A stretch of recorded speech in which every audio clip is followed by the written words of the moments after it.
देखिए, supreme court इसलिए है कि कोई अगर गैर कानूनी काम हो रहा है तो उसकी सुनवाई की जाए।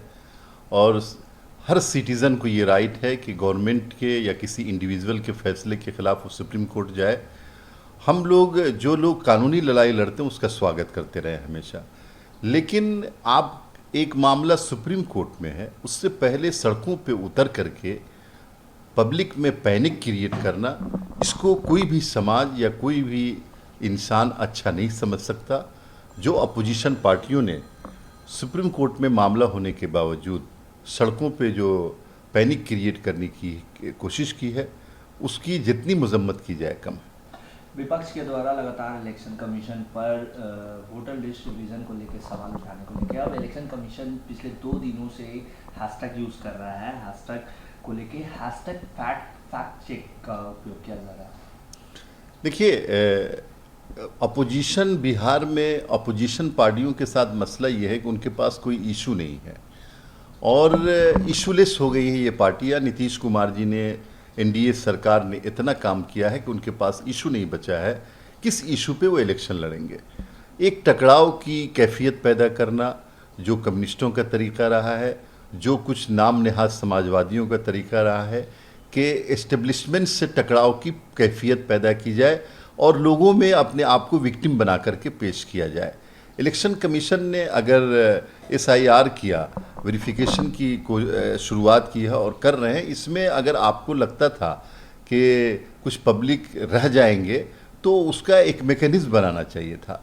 इन लोगों ने एस्टेब्लिशमेंट से टकराव की राह इख्तियार की, इसको एनडीए बनाम महागठबंधन बनाया, इसको इलेक्शन कमीशन यानी एक ऐसे इंस्टीट्यूशन को जिसका काम है डेमोक्रेसी को बचाए रखना, उस इंस्टीट्यूशन पे उंगलियां उठा करके उसको टारगेट करके इंडियन डेमोक्रेसी को और देश को बदनाम करने की कोशिश की।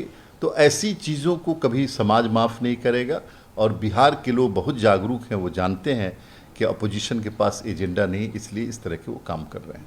कल के विरोध प्रदर्शन में पप्पू यादव और कन्हैया कुमार को तेजस्वी यादव और राहुल गांधी के ट्रक पर नहीं चढ़ने दिया गया, उन्हें सिक्योरिटी के द्वारा उतार दिया गया। यही बात तो हम लोग बार बार कहते रहे हैं कि ये परिवारवादी पार्टियां अपने शहजादों को आगे करती हैं, बाकी तो झोला उठाने वाले लोग होते हैं। ये कन्हैया कुमार और पप्पू यादव जी को समझना चाहिए कि आपकी हैसियत इन शहजादों की निगाह में क्या है।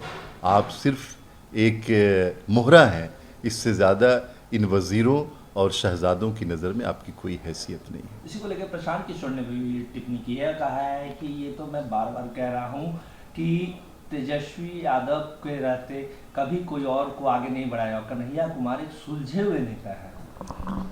देखिए, प्रशांत किशोर जी चूँकि पढ़े लिखे इंसान हैं और कन्हैया कुमार की तारीफ़ करें, तेजस्वी यादव की तारीफ़ करें, लेकिन बिहार की जनता अभी उनको कबूल करने वाली नहीं है और न जनता उनको समझने वाली है।